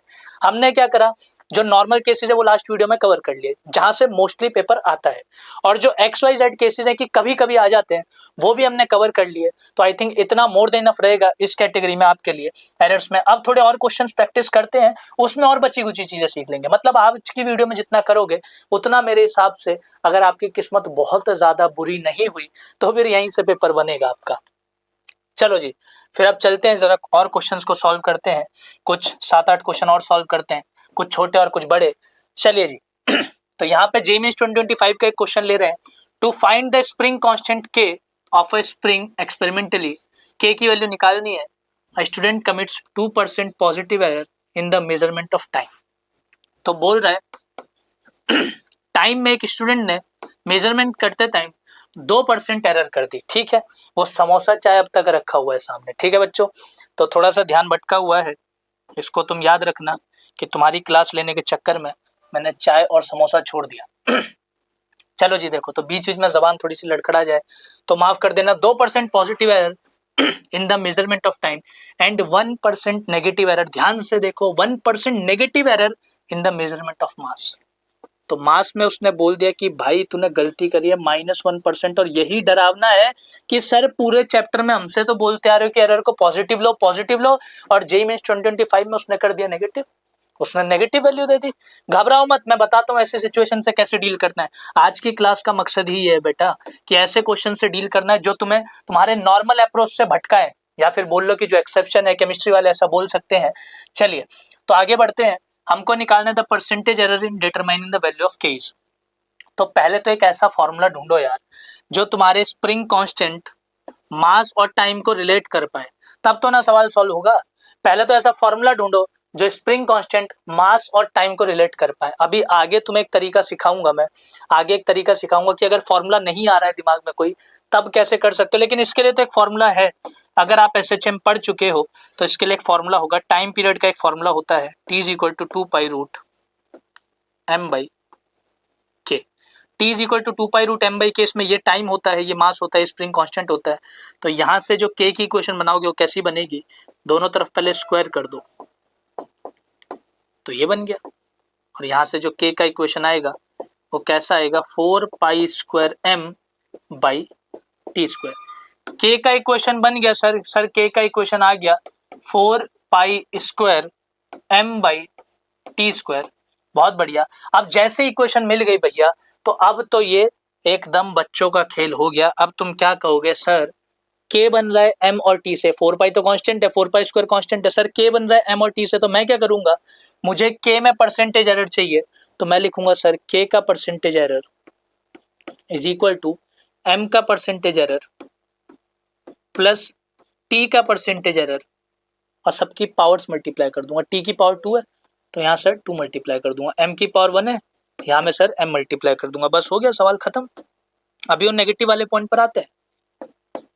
अब देखो मास में जो एरर है वो -1% है, और मैंने तुम्हें बताया कि आंख बंद करके हमेशा वैल्यू पॉजिटिव में डालना। तो यहाँ पर क्या डालोगे, यहाँ पे 1 डालोगे, बोलो स्वाहा, और फिर 2 × टाइम कर दो। टाइम में एरर था 2% का, तो आंसर आ गया 5%। आंसर आ गया तुम्हारा 5% आ गया आंसर। ठीक है जी, तो कोई ऑप्शन है क्या 5% वाला, बहुत बढ़िया, ये आ गया तुम्हारा आंसर। चलिए अगले सवाल पर चलते हैं। अगले सवाल पर चलते हैं। ये मैंने आपके लिए होमवर्क क्वेश्चन डाला हुआ है, ये आपके लिए होमवर्क क्वेश्चन डाला है। आज बता दिया कि आज की स्लाइड्स में आपके लिए होमवर्क भी ऐड करा हुआ है, तो इसको आपको सॉल्व करना है। अगर फॉर्मूला चाहिए तो इसके लिए जो फॉर्मूला लगेगा वो लगेगा रेजिस्टेंस = रेजिस्टिविटी लेंथ अपॉन में एरिया, और एरिया को आप लिख सकते हो πr²। ठीक है, ये फॉर्मूला की आपको नीड पड़ सकती है, तो ये आपके लिए मैं यहाँ पर छोड़ रहा हूँ। आप इसको सॉल्व करके मुझे बताइएगा कि आपका आंसर क्या आया। चलिए आगे बढ़ते हैं अगले सवाल की तरफ। अब यहाँ से भी इस सवाल में भी कुछ ना कुछ आपको सीखने के लिए मिलेगा, ठीक है। जिस सवाल का कंसेप्ट मैं कवर कर चुका हूँ, उसकी वैरायटी कवर कर चुका हूँ, उसको मैं होमवर्क में ऐड करता जा रहा हूँ, और जिसमें भी मुझे लग रहा है कि कुछ नया सीख सकते हो उसको मैं खुद सॉल्व कर रहा हूँ। तो इसको ध्यान से समझना कैसे सॉल्व होगा मेरे प्यारे बच्चों। चलो देखो, बोल रहा है the measured value of the length of a simple pendulum is 20 centimetre with 2 mm accuracy. Sir ये क्या है, ये 2 mm एक्यूरेसी क्या है? तो मेरे बच्चे, वो जो तुम्हें प्लस माइनस डेल्टा करना होता है ना किसी भी चीज में, जैसे लेंथ निकाल रहे हो, रेड पेन हटा देते हैं, बच्चों ने बोला है कि दिखता कम है इससे, तो दूसरा यूज करते हैं। जैसे लेंथ निकाल रहे हो तो तुम एक मीन वैल्यू लिखते हो, प्लस माइनस डेल्टा एल लिखते हो। तो इस क्वेश्चन में तुम्हारे लिए यही लर्निंग है कि वो तुम्हें सीधा सीधा नहीं लिख के देगा ऐसे जैसे हर क्वेश्चन में दे रहा था, अब तक पीछे ऐसी वैल्यू लिखी मिल रही थी। अब उसने बोल दिया the measured value of length of a simple pendulum is 20 centimetre, यानी कि 20 सेंटीमीटर उसने मेजर करा है, प्लस माइनस उसमें एरर कितना हो सकता है, 2 mm एक्यूरेसी का मतलब है कि 2 mm ऊपर नीचे वो हो सकती है उसकी वैल्यू, तो तुम लिखोगे प्लस माइनस 2 mm। अब ये सेंटीमीटर में है, ये mm में, तो दोनों को पहले एक जगह कर लो, ये सेंटीमीटर में छोड़ दो, इसको जब सेंटीमीटर में करोगे तो 10 से डिवाइड कर दोगे। तो आपको लेंथ का डेटा मिल गया क्वेश्चन में कुछ इस तरीके से, आपके पास लेंथ का डेटा आ गया। तो ये जो 2 mm एक्यूरेसी वाला पॉइंट था, ये तुम्हें +2 या -2 दिखाने के लिए था, ठीक है। चलो आगे बढ़ते हैं अगली कहानी पर। The time for 50 oscillations was measured to be 40 seconds with 1 second resolution. Again देखो एक डरावना शब्द, फिर से ये वही बात बोलना चाह रहा है, प्लस माइनस वाली बात बोलना चाह रहा है, लेकिन उसको जो है आग लगी है, वो सीधा सीधा नहीं बताएगा, वो फिर से घुमा के बोल रहा है कि मैंने 40 ऑसिलेशंस का जो टाइम मेजर करा, मैंने जो टाइम मेजर करा 40 ऑसिलेशंस का, उसमें मैंने क्या करा है, देखो जो टाइम मेजर करा है वो कितना आया है, वो जो 50 ऑसिलेशंस का टाइम मेजर करा है वो आया है 40 सेकंड विद 1 सेकंड रिजोल्यूशन। तो बोलना चाह रहा है कि यार ये है 40 प्लस माइनस 1 सेकेंड, वो बस ऐसे तुम्हें दिखाना चाहता है, वो बस तुम्हें डराना चाहता है, ठीक है। ये टाइम पीरियड नहीं बोल रहा हूं मैं, ये सिर्फ टाइम बोल रहा हूँ। कितने ऑसिलेशंस का टाइम है, 50 का। अगर एक का होता तो मैं टाइम पीरियड बोलता, मैं सिर्फ नॉर्मली टाइम बोल रहा हूँ। किसने मुझे टाइम की वैल्यू दी 40 सेकंड, प्लस माइनस 1 सेकंड कर दिया इसने, प्लस माइनस 1 सेकंड कर दिया। बहुत बढ़िया सर, समझ गए ये कहानी। हम आगे क्या करें, आगे समझो जी क्या करना है। तो टाइम की इक्वेशन बन गई। अब वो हमसे क्या बोल रहा है, From these measurements, the accuracy in the measurement of acceleration due to gravity is n%. Again error को error के terms में नहीं लिख रहा, accuracy word use कर दे रहा है तुमको confuse करने के लिए, लेकिन तुम समझ जाओ कि वो तुमसे क्या मांग रहा है, वो तुमसे percentage error ही मांग रहा है, ठीक है, वो percentage error ही मांग रहा है। तो बोल रहा है value of n is तो यानी कि हमें लेंथ दिया है, हमें टाइम का कुछ जिक्र है, और हमसे जो मांगा है वो मांगा है एक्सेलरेशन ड्यू टू ग्रेविटी में परसेंटेज एरर। तो पहले मैं एक ऐसा फॉर्मूला सोचूंगा जो इन सबको रिलेट करे, टाइम को, लेंथ को, एक्सेलरेशन ड्यू टू ग्रेविटी को। वो फॉर्मूला है T is equal to 2 pi root L upon G. ठीक है सर, जी के लिए देख रहे हैं हम चीजों को, तो सब फटाफट से दोनों तरफ स्क्वायर कर दो। T square is equal to 4 pi square L by G, तो जी आ गया 4 pi square L by T square. बढ़िया सर, हम समझ गए, हमारे पास जी की इक्वेशन तैयार हो गई सर। अब हम क्या करेंगे सर, हम करेंगे अपने प्रोपगेशन ऑफ एरर के कंसेप्ट लगाएंगे, हम कहेंगे डेल्टा जी बाई जी कितना होगा। अब इतना सब लिखने की जरूरत नहीं है, सीधा मेन इक्वेशन लिखते हैं सर, परसेंटेज एरर इन जी जो होगा सर वो होगा 4 पाई, तो कांस्टेंट है, ये लेंथ से मिलके बना है, तो हम लिखेंगे सर लेंथ का परसेंटेज एरर प्लस टाइम का परसेंटेज एरर, टाइम का परसेंटेज एरर, और फिर टाइम की पावर 2 है तो सर हम यहाँ पे 2 भी मल्टीप्लाई कर देंगे, ठीक है। आपने प्रोपगेशन ऑफ एरर का कंसेप्ट लगाया और कुछ ऐसी ऐसी कहानी लिख करके दे दी। बढ़िया, बहुत अच्छे, इतनी कहानी हम समझ गए। अब बेटा इसमें दिक्कत एक है कि तुम लेंथ का परसेंटेज एरर तो निकाल लोगे, लेंथ का डेटा है, ये दे रखा ये दे रखा, इससे परसेंटेज एरर निकल जाएगा, लेकिन टाइम पीरियड का क्या करोगे। इस इक्वेशन में टी क्या था, इसमें टी टाइम नहीं टाइम पीरियड है, यानी कि ये डेटा एक ऑसिलेशन का है, ठीक है, एक ऑसिलेशन का। और हमारे पास कितने ऑसिलेशन का डेटा है, हमारे पास है 50 ऑसिलेशन का डेटा। यहीं पे एक छोटी सी लर्निंग है आपके लिए, सुनो वो लर्निंग क्या है। मान लो 50 ऑसिलेशन का टाइम टी है, ठीक है, 50 की जगह मैं बोल दे रहा हूं कि आपका स्मॉल एन ऑसिलेशंस का टाइम टी है, ठीक। एन ऑसिलेशंस करने में टी टाइम लगा, तो एक ऑसिलेशन करने में कितना लगेगा, टी बाई एन। और उसी को तुम क्या बोलते हो, टाइम पीरियड बोलते हो। तो टाइम पीरियड का फॉर्मूला क्या बन गया, T/n बन गया, जिसमें n क्या है, कांस्टेंट नंबर होगा, नंबर ऑफ ऑसिलेशन बताएगा, वो कांस्टेंट नंबर होगा। तो मुझे बताओ क्या मैं ऐसा लिख सकता हूँ कि relative error in capital T is equal to relative error in, अरे प्रोपागेशन ऑफ एरर लगा दिया मैंने, ध्यान से देखो। ये कैपिटल T किससे मिलके बना है, T और N से। N एक कांस्टेंट है, इसमें एरर नहीं देखना हमको, नंबर है एक, इसमें एरर आएगा टाइम में, तो इसका रिलेटिव एरर लिख दिया। अरे नहीं समझे, जैसे z बराबर XY लिखते थे तो z का रिलेटिव एरर लिखते थे, x का रिलेटिव एरर प्लस y का रिलेटिव एरर। अब यहाँ पे केवल t है इंटू 1/n है, 1/n कांस्टेंट है तो उसको कंसीडर नहीं करा, और आपने सीधा सीधा ये प्रोपागेशन ऑफ एरर से लिख दिया। अगर इसमें कंफ्यूजन हुई हो तो प्लीज मुझे बताना, अगली वीडियो में से फिर से बता दूंगा, क्योंकि ये वाला पोर्शन ज्यादातर बच्चे मैंने अपना ऑफलाइन के एक्सपीरियंस में देखा है कि इसमें कंफ्यूज होते हैं। मैंने सिंपली एक ऑसिलेशन का टाइम निकाल लिया और फिर दोनों को रिलेटिव एरर के कंसेप्ट से रिलेट कर दिया, और मैंने यहाँ पर ये बोला कि यार तुम टाइम पीरियड का रिलेटिव एरर निकालो या फिर तुम ऐसे पूरे टोटल नंबर ऑफ ऑसिलेशन का निकाल दो, यानी कि एक ऑसिलेशन का तुम टाइम का एरर निकालो या 50 ऑसिलेशन का टाइम का एरर निकालो, भाई वैल्यू सेम ही आनी है, ठीक है। जो रिलेटिव एरर है वो सेम आना है, और अगर रिलेटिव एरर सेम आना है मेरे भाई तो परसेंटेज एरर भी तो सेम ही आएगा। जब रिलेटिव सेम आना है तो परसेंटेज एरर भी सेम आएगा। इस बात पर अगर समझ में आया तो नीचे अंगूठा दिखा दो कमेंट बॉक्स में। चलो जी, अच्छा भूल गया, लाइव क्लास नहीं चल रही, अंगूठा कैसे दिखाओगे, ठीक है फिर भी दिखा देना लेक्चर देखने के बाद। चलो अब हम क्या करेंगे, लेंथ का परसेंटेज एरर डालेंगे। कैसे डलेगा सर लेंथ का परसेंटेज एरर, बेटा लेंथ का परसेंटेज एरर निकलेगा डेल्टा एल अपॉन में एल एम इंटू 100। तो यहाँ पे देखो क्या है, डेल्टा एम कितना है 0.2, 0.2 डिवाइडेड बाई 20 इंटू 100 प्लस, अब टाइम पीरियड का जो एरर चाहिए, हमने कहा यार इस टाइम का निकालो या उस टाइम का निकालो एक ही बात है, ठीक है। तुम एक ऑसिलेशन के लिए निकालो या 50 ऑसिलेशन के लिए निकालो एक ही बात आएगी, तो हमने कहा यार इसी का निकाल दो। इसका परसेंटेज एरर कितना होगा, डेल्टा टी ये रहा और टी एम ये रहा, delta T upon T M into 100 जो कि हो जाएगा 1/40 इंटू 100, 1/40 इंटू 100। बोलो इतनी कहानी समझ में आ गई जी, इतनी कहानी समझ में आ गई तो बस इसका आंसर अब आप सॉल्व करके मुझे कमेंट बॉक्स में बताएंगे। बीच में आपके लिए कैलकुलेशन छोड़ दे रहा हूँ ताकि आप सॉल्व करें और मेरा थोड़ा समय भी बचेगा और थोड़ा सा आलस भी आ जाता है, तो कैलकुलेशन करके मुझे फटाफट बताएं, ठीक है। सिंपल कैलकुलेशन है, आंसर मैच करें।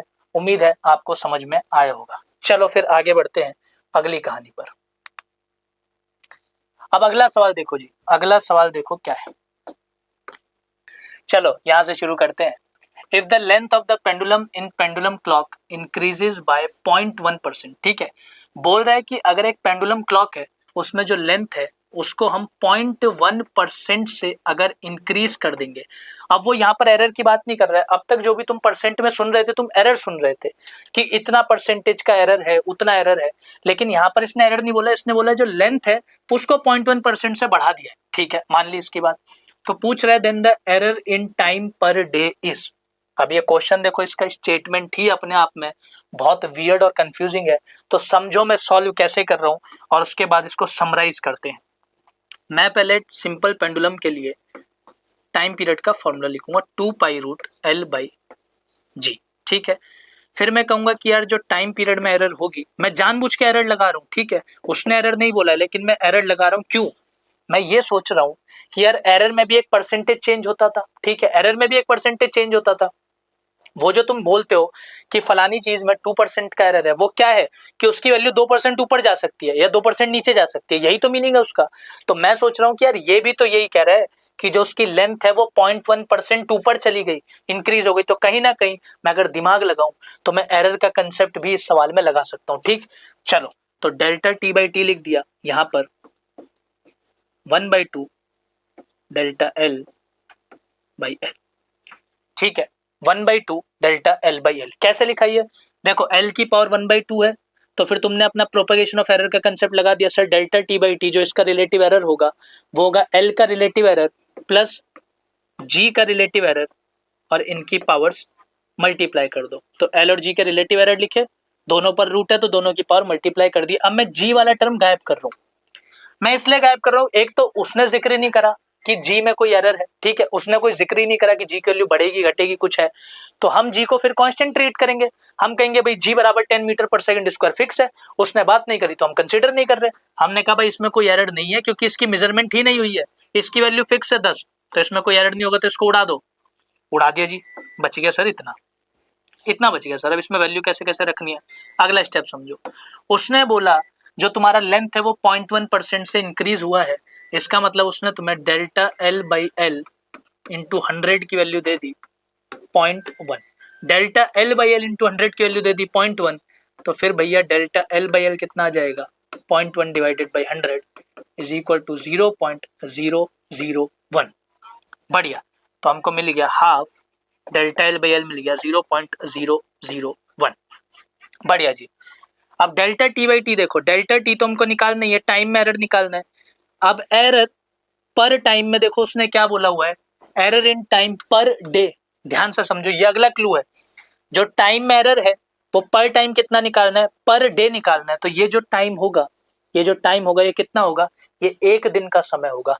और एक दिन के समय में कितने सेकंड होते हैं, 86,400 सेकंड। एक दिन के समय में इतने सेकंड्स होते हैं, तो हमने यहाँ पर एक दिन का टाइम डाल दिया, ये एक दिन का टाइम डाल दिया।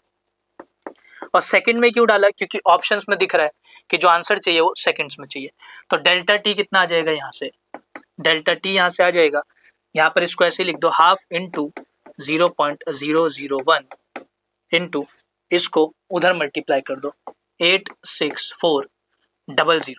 तो इसको जब डिवाइड करोगे तो कितना आएगा, 43200, और 0.001 जब इसमें मल्टीप्लाई होगा तो ये आ जाएगा 43.2 सेकेंड्स।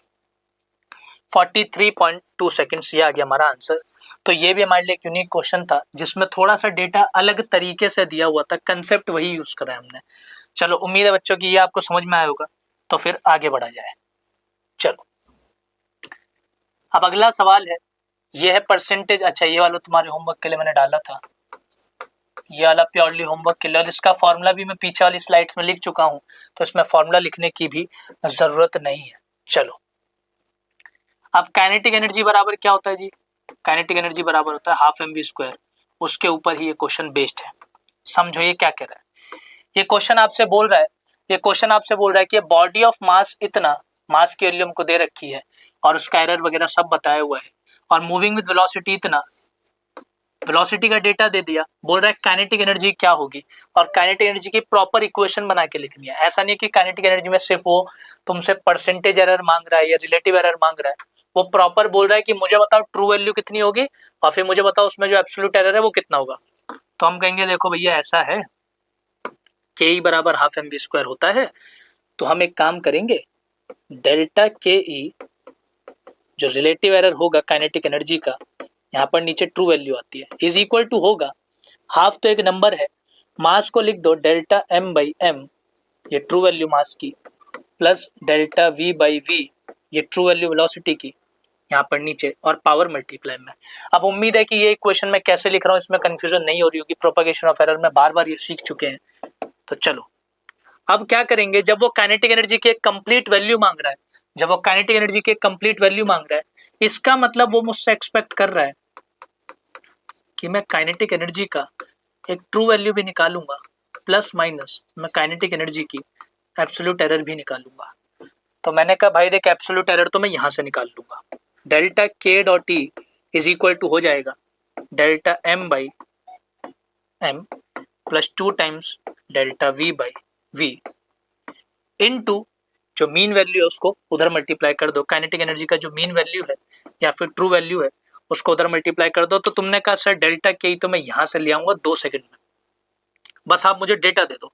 तो डेटा मैं तुम्हें कैसे दूंगा, देखो काइनेटिक एनर्जी का जो मीन वैल्यू कैसे निकलेगा, तुम कहोगे सर फॉर्मूला होता है half mv square, kinetic energy का फॉर्मूला हाफ mv स्क्वायर, इसका मीन वैल्यू निकालना है तो मास और वेलोसिटी का मीन वैल्यू रख दो, हाफ मास का मीन वैल्यू कितना है 5 है और वेलोसिटी का मीन वैल्यू कितना है 20, तो 20 का स्क्वायर कर दो। ठीक है, तो ये कितना आ जाएगा, ये 10 टाइम्स चला गया, ये 100 हो गया, तो ये घुमा फिरा के 1000 जूल आ गया, काइनेटिक एनर्जी का मीन वैल्यू आ गया 1000 जूल। चलिए बहुत अच्छे। काइनेटिक एनर्जी का मीन वैल्यू निकल गया। अब अपनी वैल्यूज को बस यहाँ पर पुट करना है और खुश हो जाना है। तो मास का हमारा डेल्टा एम कितना था, डेल्टा एम था हमारा 0.5, यहाँ पर 0.5 रख दो, और जो मास का मीन वैल्यू था वो था 5, यहाँ पर 5 लिख दो, प्लस 2 इंटू डेल्टा भी कितना था, डेल्टा भी था 0.4 डिवाइडेड बाई वेलोसिटी की मीन वैल्यू 20, और बाहर इंतजार कर रहा है आपका इंटू 1000। ठीक है, इतनी बात समझ में आई। चलो अब इसको जब सॉल्व करोगे तो ये कितना बन जाएगा, इसको इधर हटाओ डेसिमल को, ये बन गया तुम्हारा 1/10, इधर ये बन गया 1/10, और इधर करोगे तो ये 10 टाइम्स हो गया, ये बन गया तुम्हारा +4/100, और बाहर कौन मल्टीप्लाई हो रखा है, बाहर हो रखा है 1000 मल्टीप्लाई हो रखा है।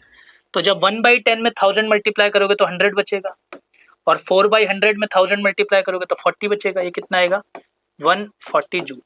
तो जो तुम्हारा डेल्टा काइनेटिक एनर्जी आया वो आया 140 जूल। ठीक है, ये जो कैलकुलेशन है इसको इधर लिख दिया है, 140 जूल आया। तो अब आपके पास ट्रू वैल्यू भी आ गई सर, ट्रू वैल्यू आ गया 1000, और डेल्टा के ही आ गया 140, ट्रू वैल्यू आ गया 1000 और डेल्टा के ही आ गया मेरा 140 जूल। तो सर कौन सा ऑप्शन हो जाएगा, 1000 + -140, ये हो गया हमारा सही जवाब। ठीक है जी, आई होप ये समझ में आया हो आपको। एक कंप्लीट सॉल्यूशन इसका कर दिया इस वाली कैटेगरी का, ताकि आप आगे रेफरेंस ले सको। चलो जी, अब अगली कहानी पर चलते हैं। ये भी एक इम्पॉर्टेंट सवाल है जो आपके काम आएगा। चलो समझो इसको ध्यान से। ये सवाल कह रहा है, a torque meter is calibrated to reference standard. Torque meter torque measure करता है, ठीक।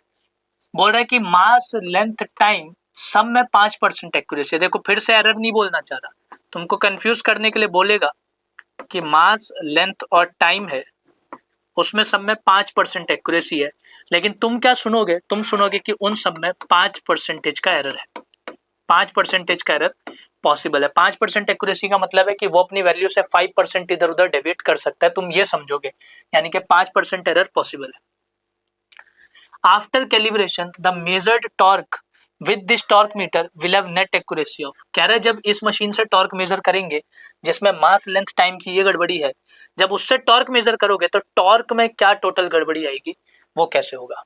अब हम कहेंगे कि यार टॉर्क की गड़बड़ी देखने के लिए पहले टॉर्क का एक फॉर्मूला तो पता चले ताकि हम ये सब कर सके। तो तुम सोचोगे टॉर्क का ऐसा कौन सा फॉर्मूला है जिसको मैं मास लेंथ और टाइम से रिलेट कर सकता हूँ। तुम सोचोगे कि सर टॉर्क होता है फोर्स इंटू डिस्प्लेसमेंट, ठीक है, फोर्स इंटू डिस्टेंस, जो जनरल फॉर्मूला ले लेते हैं बच्चे। और अगर बिल्कुल ही जड़ में घुसना है तो तुम बोलोगे सर R×F होता है टॉर्क। फिर कंफ्यूज होगे कि यार ये तो फोर्स और आर के टर्म्स में यहाँ मास लेंथ टाइम दिया हुआ है, क्या हो रहा है ये। तो अब यही तुमको जो कंफ्यूजन होगी, उसी कंफ्यूजन से बचाने के लिए मैंने क्वेश्चन यहाँ पे डाला है। अब देखो टॉर्क का अगर तुम्हें कोई ऐसा फॉर्मूला याद आ जाए जो मास लेंथ टाइम से रिलेटेड है तो बहुत अच्छे, अगर नहीं याद आता है तो कैसे सॉल्व करोगे अब वो समझो, और यही इस क्वेश्चन की हमारे लिए लर्निंग है। कैसे सॉल्व करेंगे, मैं कहूंगा कि यार एक काम करो, मुझे टॉर्क का डायमेंशन बताओ। तो टॉर्क का तुम अगर डायमेंशन पढ़ चुके हो तो वो होता है mL2T-2, ठीक है, ये होता है उसका डायमेंशनल फॉर्मूला, जिसको तुम चाहो तो ऐसे भी लिख दो, ये टॉर्क का डायमेंशनल फॉर्मूला है, ठीक। अब देखो मैं क्या कर रहा हूं, मैं मास लेंथ टाइम को ना फॉर्मूले से ना उठा के डायमेंशन से कनेक्ट कर रहा हूं। मैंने कहा टॉर्क देखो कैसे कैसे मास लेंथ टाइम पर डिपेंडेंट है, वो तो डायमेंशन भी बता सकता है, डायमेंशन भी बता सकता है। तो एक काम करो, अब हम टॉर्क में अगर परसेंटेज एरर ढूंढ रहे हैं तो हम लगाएंगे परसेंटेज एरर। अब इसको एज अ फॉर्मूला ट्रीट कर लो, परसेंटेज एरर इन टॉर्क। तुम कहोगे सर हम प्रोपागेशन ऑफ एरर्स लगाएंगे, इसमें जो परसेंटेज एरर होगा वो होगा m का परसेंटेज एरर प्लस l का परसेंटेज एरर प्लस t का परसेंटेज एरर प्लस t का परसेंटेज एरर। बढ़िया। अब पावर्स को मल्टीप्लाई करना मत भूलना, लेंथ की पावर 2 है, 2 से मल्टीप्लाई कर दिया, टाइम की पावर 2 है, 2 से मल्टीप्लाई कर दिया। उम्मीद है मैं कैसे लिख रहा हूँ तुम्हें समझ में आ रहा है, प्रोपगेशन ऑफ एरर यूज कर रहे हैं। अब मास में कितना एरर था 5%, प्लस लेंथ में कितना था 5%, प्लस टाइम में कितना था 5%, इन सबको जब ऐड करोगे तो आंसर आ जाएगा 25%। आंसर आ जाएगा तुम्हारा 25%। बहुत अच्छे, तो यही है तुम्हारा परसेंटेज एरर इन टॉर्क, और ये निकल गया। अब इस क्वेश्चन की तुम्हारे लिए लर्निंग क्या थी? इस क्वेश्चन की तुम्हारे लिए मेन लर्निंग ये थी कि सर यहाँ पर हमारे पास फॉर्मूला नहीं था तो हमने डायमेंशन से ही काम चला लिया। ठीक है, डायमेंशंस लिखे उससे ही हमने कनेक्ट कर लिया चीजों को, यही तुम्हारे लिए इसमें मेन लर्निंग थी। चलो जी फिर अगले सवाल की तरफ चलते हैं। ये वाला सवाल मैंने तुमको लास्ट क्लास में करवाया था, ये वाला सवाल लास्ट क्लास में करवाया था कि अगर तुम नंबर ऑफ ऑब्जर्वेशंस तुम्हारे स्टार्टिंग में 100 है और उसमें जो रैंडम एरर है वो x है। क्वेश्चन यही कह रहा है कि तुम्हारा जो रैंडम एरर है वो 100 ऑब्जर्वेशंस में तुम्हारा x है। स्टेटमेंट गलत लिख दिया क्या? If random error in the arithmetic mean of 100, हाँ थोड़ा सा स्टेटमेंट मिसिंग है, मैं यहाँ लिख देता हूँ। If random error in the arithmetic mean of 100 observations is x। ठीक है, क्वेश्चन कंप्लीट कर लेना बच्चों।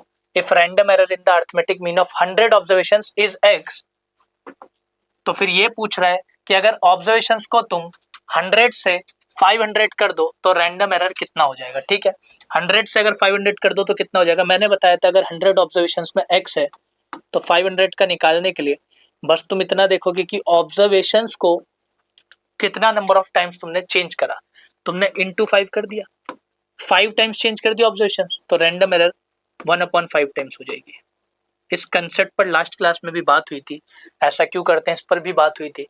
तो जो आपका आंसर हो जाएगा वो x/5 हो जाएगा। चलो अगले सवाल पे चलते हैं।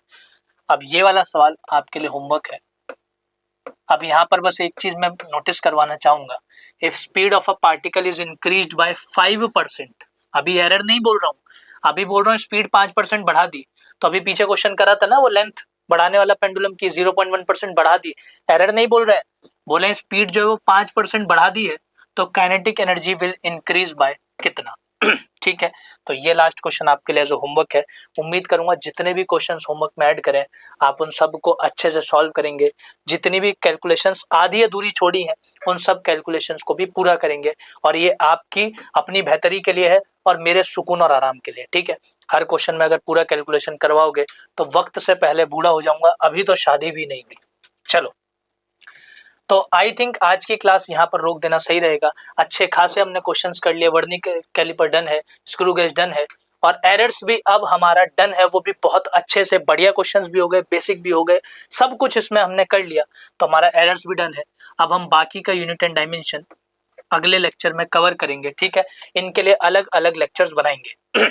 ठीक है जी, तो आज की क्लास को फिर यहीं रोकते हैं, समय आ गया है आपसे विदा लेने का, और अगले लेक्चर में डायमेंशंस में मिलेंगे। तब तक अपना ध्यान रखिए, खुश रहिए, सेहत को बरकरार रखिए, क्योंकि जान है तो फिर जान है। शुक्रिया मेरे बच्चों।